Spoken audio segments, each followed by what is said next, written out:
அதனால தான் முதல்ல 9ஆம் தேதி மாவட்ட செயலாளர்கள் கூட்டம்னு அறிவிச்சுட்டு திடீர்னு அடுத்த நாளே அவசர செயற்குழு அப்படிங்கிற மாதிரி ஒரு அறிவிப்பை வெளியிட்டிருக்கிறாங்க.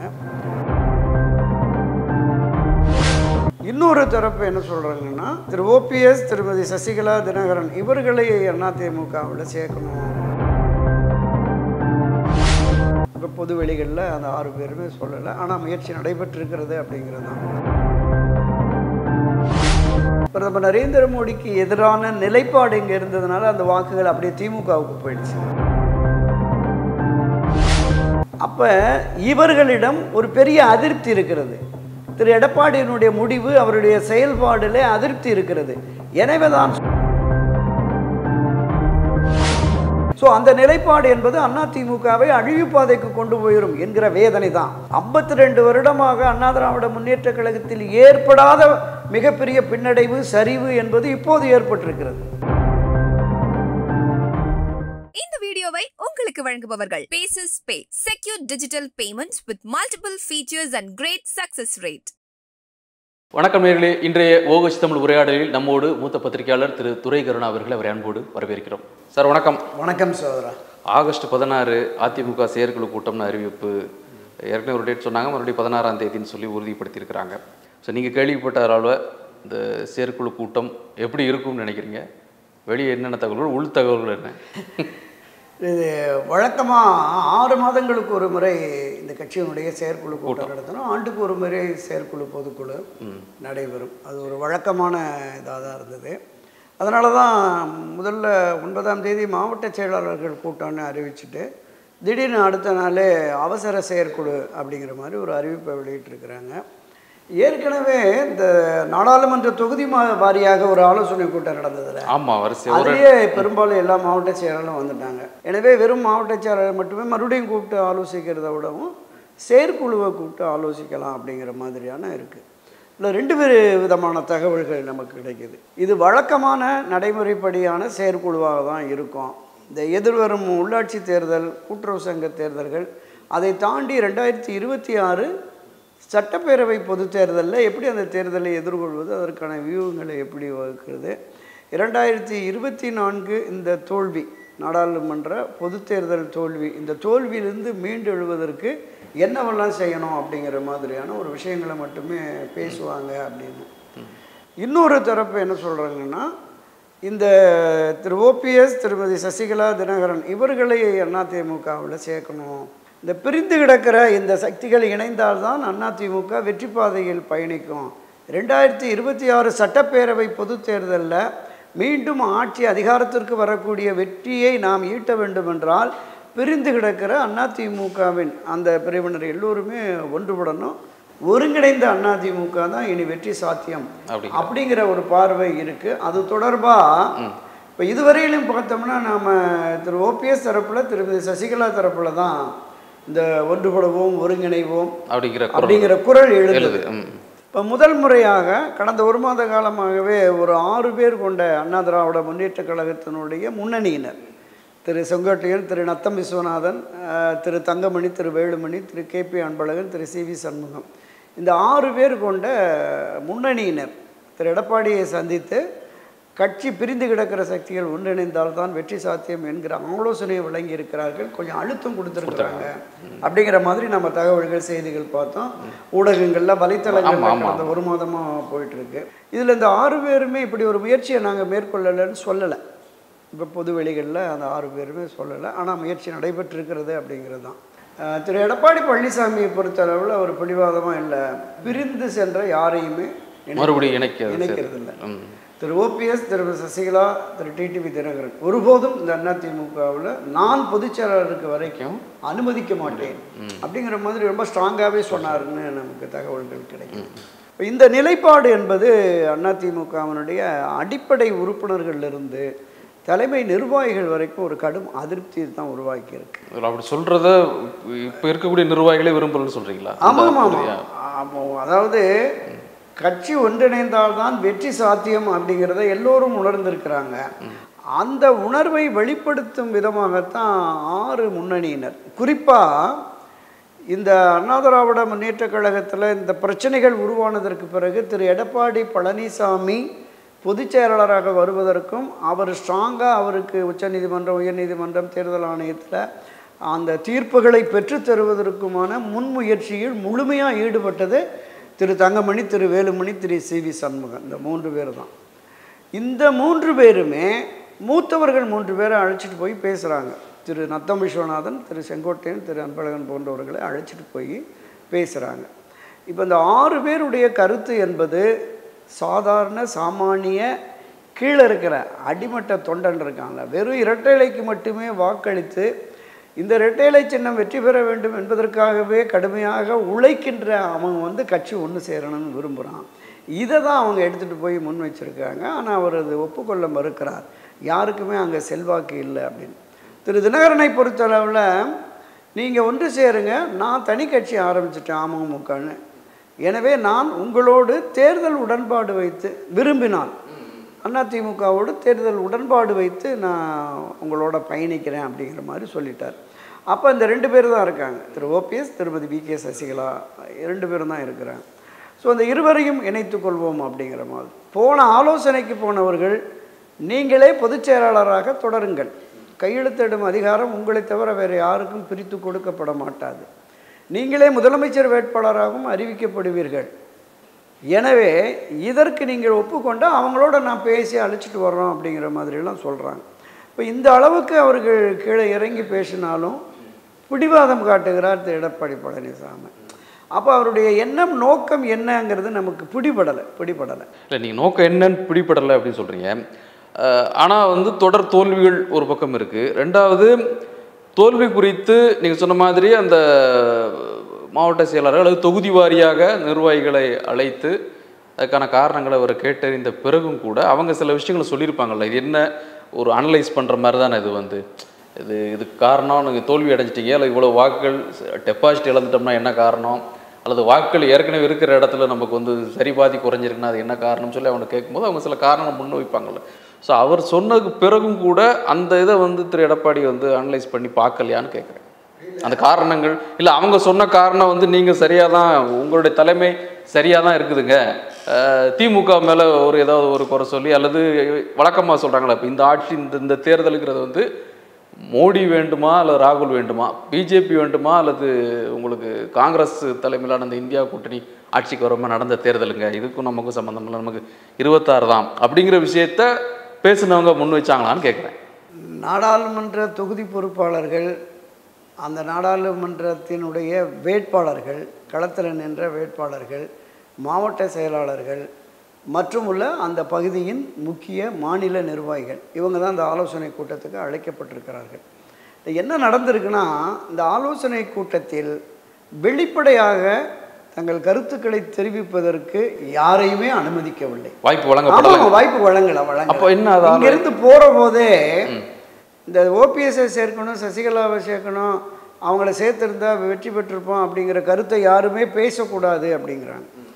இப்போ அந்த மாநில நிர்வாகிகளாகட்டும், தொகுதி பொறுப்பாளர்களாகட்டும், நாடாளுமன்றத்திற்கு போட்ட வேட்பாளராகட்டும், இப்போ இவர்களுடைய கருத்துக்களை விடவும் நான் குறிப்பிட்டுள்ள 6 முன்னணியினர் அவங்க ஒரு வலிமையான கருத்து இருக்குல்ல, கள யதார்த்தத்தை 1972 அண்ணா திராவிட முன்னேற்ற கழகம் தொடங்கிய காலம் முதலே பயணித்தவர்கள் தான் திரு நத்தம் விஸ்வநாதன், திரு செங்கோட்டையன், அன்பழகன் போன்றவர்கள்லாம். அதற்கு அடுத்து 90களுக்கு பிறகு வந்த தலைவர்களாக தங்கமணி, வேலுமணியில் இருக்குது. ஆனாலும் அவர்களுமே தொடக்க காலம் முதலே அதிமுகவில் சாதாரண தொண்டர்களாக பயணித்திருப்பார்கள். இந்த கட்சியினுடைய வளர்ச்சியில், இந்த கட்சியினுடைய வெற்றி தோல்வியில் அவங்க பங்கெடுத்தவர்கள். கிட்டத்தட்ட 7-8 முறை சட்டமன்ற உறுப்பினராக, பல முறை அமைச்சராக இருந்தவர் திரு செங்கோட்டையன் அவர்கள். நீங்கள் குறிப்பிடுகிற இந்த ஆலோசனை கூட்டத்தில் இருப்பவருடைய கருத்துக்களை விடவும் இவர்களுடைய கருத்து வலிமையானதில்லை. அப்போ அவர்கள் கருத்தை புறந்தள்ளிவிட்டாலும் இவர்களுடைய கருத்தை கூட, ஆலோசனையை கூட ஏற்க மறுத்திருக்கிறார் என்பதுதான் நாங்கள் சொன்னேன். ஏன் இந்த பிடிவாதம், என்ன நோக்கம் அப்படிங்கிறது தான் நமக்கு தெரியலை. இந்த பார்வை சரியா கடைசியா முந்தைய இடைத்தேர்தல் தோல்விகளோ மற்ற தோல்விகளோ ஒரு பக்கம் இருக்குது. இப்போ ஆட்சியை பிடிக்க முடியாவிட்டாலும் கூட நாங்கள் இவ்வளோ இடம் வந்திருக்கிறோம் அப்படின்னு சொல்லி சட்டமன்ற தேர்தலில் உள்ள முடிவுகளை சொல்றாங்க. அப்புறம் இடைத்தேர்தலில் சொன்னால் இடைத்தேர்தலில் எங்களுக்கு விருப்பம் இல்லைங்கிறாங்க. 2000 இப்போ நடந்த நாடாளுமன்ற தேர்தலில் பார்த்தீங்கன்னா அது மத்தியில் யார் வரணுங்கிறதாங்க, அது எங்களுக்கு அதுக்கு நமக்கு அது இல்லை, அவங்க மக்கள் முடிவு பண்ணி. அதை கூட எடப்பாடி பல முறை செய்தியாளர் சந்திப்பில் சொல்கிறாரு, மக்கள் யார் வேணும் முடிவு பண்ணி வாக்களிச்சிருக்கிறாங்க, இதில் எங்களுக்கு ஒன்றும் ரோல் இல்லை, நாங்கள் இன்னும் வலுவான இதெல்லாம் ஒன்றும் நாங்கள் பண்ணல, நாங்கள் களத்தில் இருந்தோம், அவ்வளோதான். 26ங்கிறாரு. இல்லை, நிச்சயமாக தமிழ்நாட்டை பொறுத்தளவில் நாடாளுமன்றத்திற்கு ஒரு முடிவு, சட்டமன்றத்திற்கு ஒரு முடிவு எடுப்பது காலகாலமான அணுகுமுறை நடைமுறைகள் தான். யார் மத்தியிலே ஆள வேண்டும் என்று வாக்களிப்பார்கள். குறிப்பாக மத்தியில் யார் பிரதமராக வர வேண்டும் என்கிற முடிவெடுத்து வாக்களித்த கடந்த காலங்களும் உண்டு. இன்று பிரதமர் நரேந்திர மோடிக்கு எதிரான நிலைப்பாடு இங்கே இருந்ததுனால அந்த வாக்குகள் அப்படியே திமுகவுக்கு போயிடுச்சு. இப்போ இவர்கள் அண்ணா திராவிட முன்னேற்ற கழகத்தை பொறுத்தளவில் திரு எடப்பாடி யாரையும் பிரதமர் வேட்பாளராக யாரையும் முன்னிறுத்தலை, யாரையுமே அவர் ஆதரவாகவும் தெரிவிக்கலை.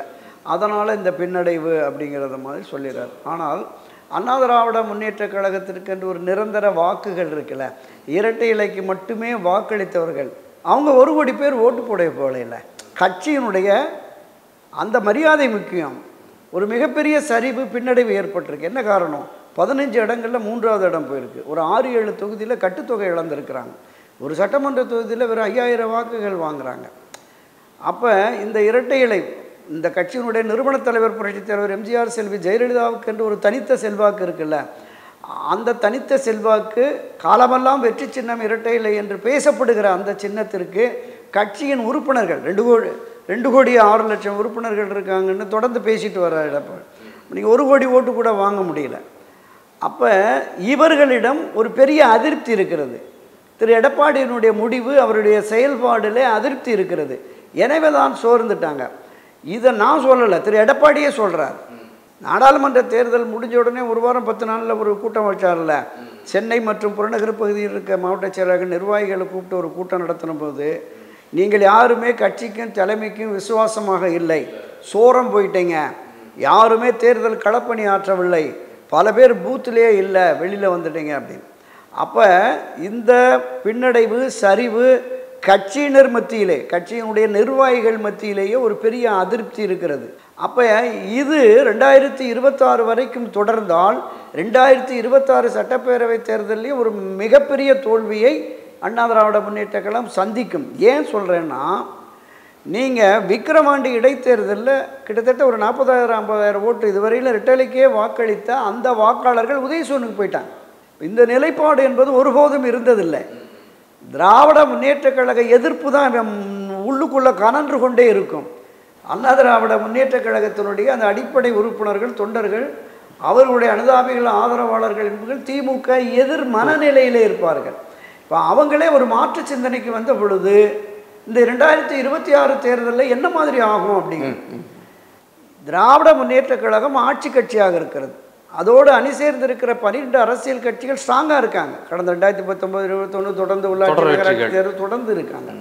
அப்போ அந்த வாக்கு சதவீதம் ஆட்சி கட்சி என்கிற முறையில் திராவிட முன்னேற்ற கழகத்தினுடைய அந்த செயல்பாடுகள், நீங்கள் பொது வெளிகளில் அதிருப்தி, மின்கட்டணம் உயர்வு, வரி உயர்வு, அது போன்ற அதிருப்திகள் இருந்தாலும் கூட, பல்வேறு தரப்பினர் போராட்ட களத்தில் இருந்தாலும் கூட, ஒரு சில செயல்பாடுகள் இருக்குல்ல, குறிப்பாக அந்த பெண்களுக்கு இலவச பஸ்ஸு, இந்த உரிமை தொகை 1000 கொடுக்கறது, மாணவ மாணவிகளுக்கு மாதம் 1000 ரூபாய் கல்வி உதவித்தொகை வழங்குவது போன்றது வாக்குகளை அங்கே சேகரிச்சிருச்சு. திமுகவிற்கு காலம் காலமாக தாய்க்குளம் என்றால் அதிமுகவின் வாக்கு என்று மறைந்த முன்னாள் முதலமைச்சர் திரு கருணாநிதி காலத்திலிருந்து அவர் ஒவ்வொரு முறையும் சொல்லுவார், இந்த பெண்களுடைய வாக்குகளை திமுக பெறுவதற்கு என்ன செய்ய வேண்டுமோன்னு. அதை இப்போ அவங்க செய்துட்டாங்க, பெரிய அளவில் இருக்குது. அப்போ கூட்டணி பலம், திமுகவினுடைய ஆட்சி பலம் 2026 அது தொடர்கிற பொழுது இங்கே என்ன நிலைப்பாடு? அண்ணா திராவிட முன்னேற்ற கழகம் பலகீனமாக இருக்கிறது, ஒரு பெரிய சரிவை, தோல்வியை சந்தித்திருக்கிறது. இந்த நிலையில் கூட்டணிக்கு யார் வருவாங்க? நீங்கள் ஒரு வலிமையான வெற்றி பெறக்கூடிய தேர்தலில் ஆட்சி அதிகாரத்திற்கு வரக்கூடிய அளவிற்கு ஒரு மகத்தான வெற்றியை பெறும் இந்த கட்சி என்று நம்பினால்தான் வருவாங்க.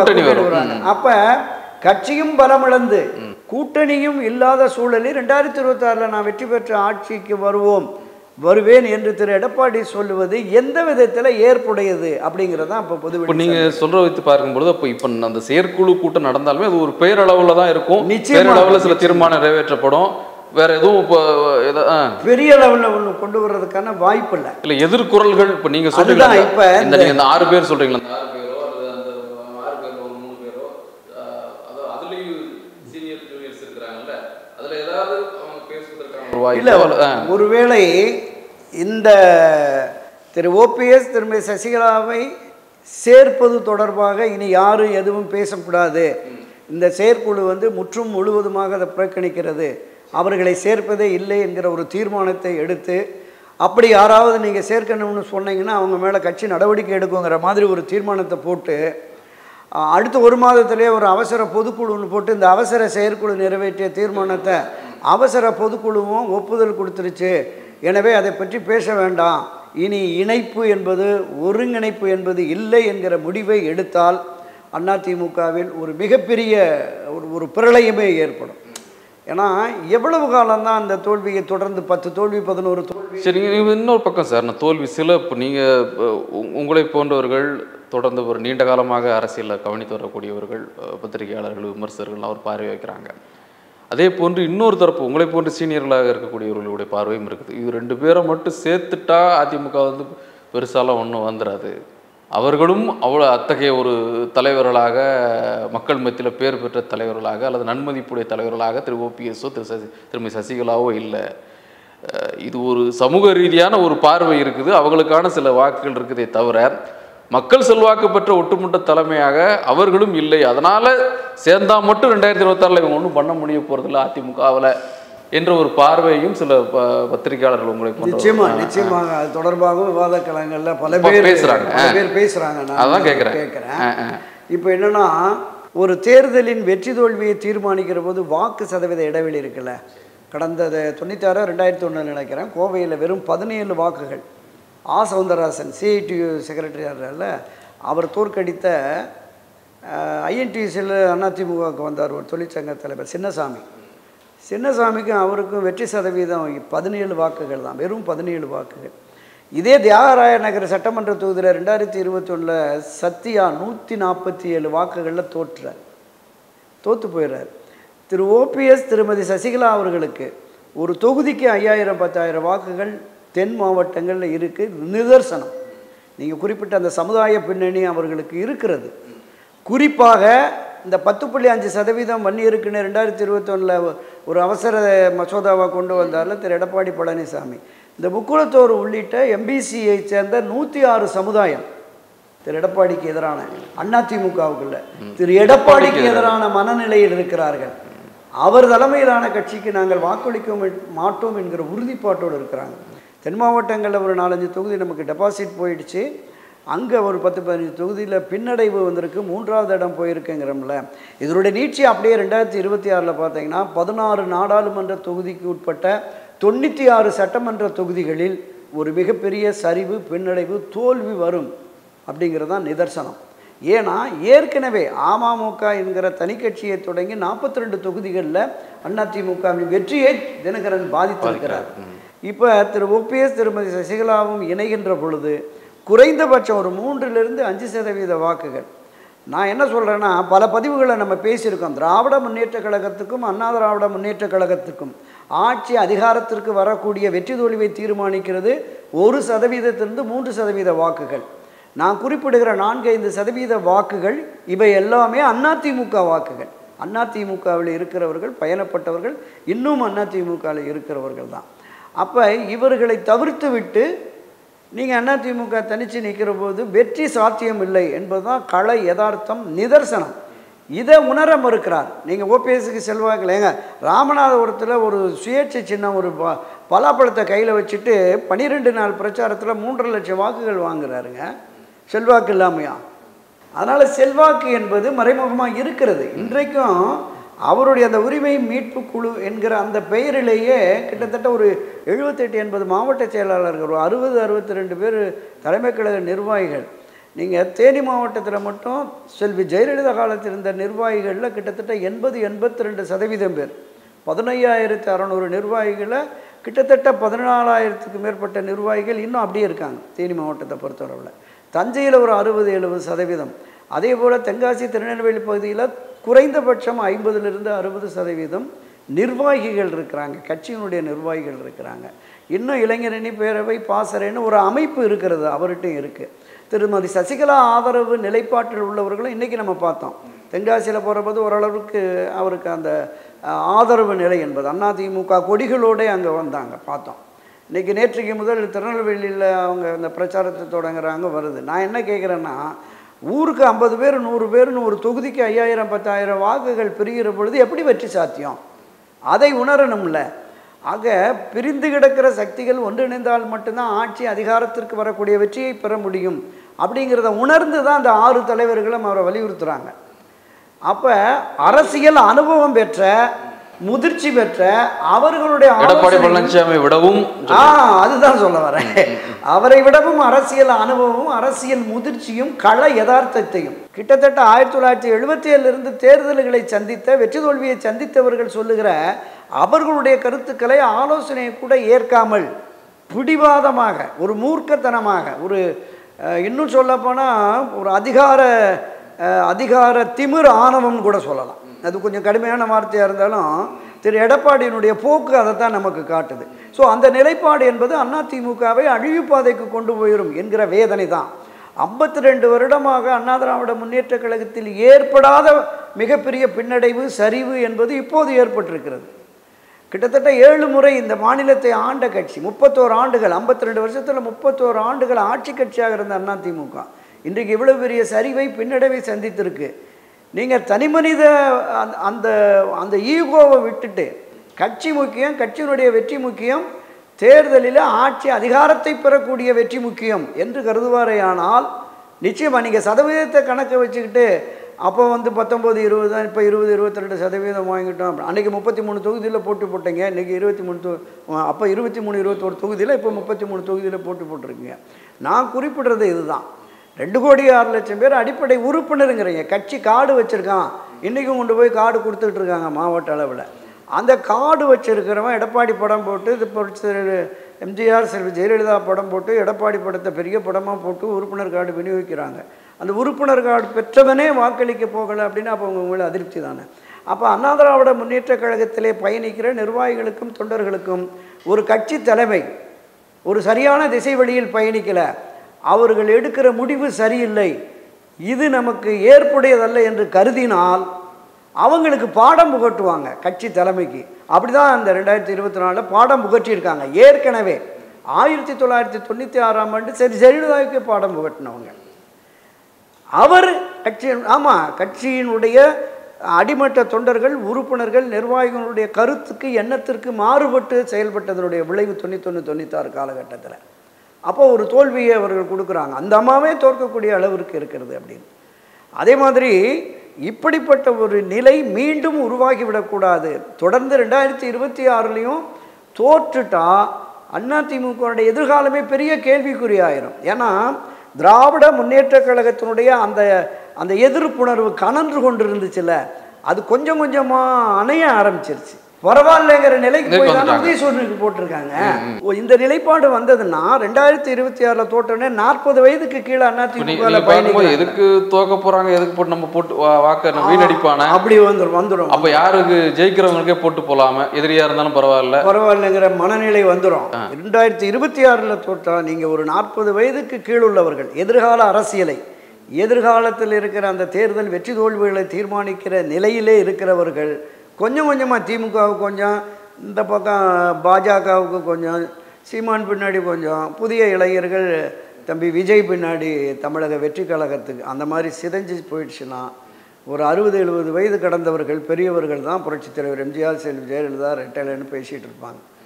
தேர்தல் களத்தில் வெற்றி என்பது மிகப்பெரிய கேள்விக்குறியாகிவிடும். இதை எடப்பாடி உணர்வார்.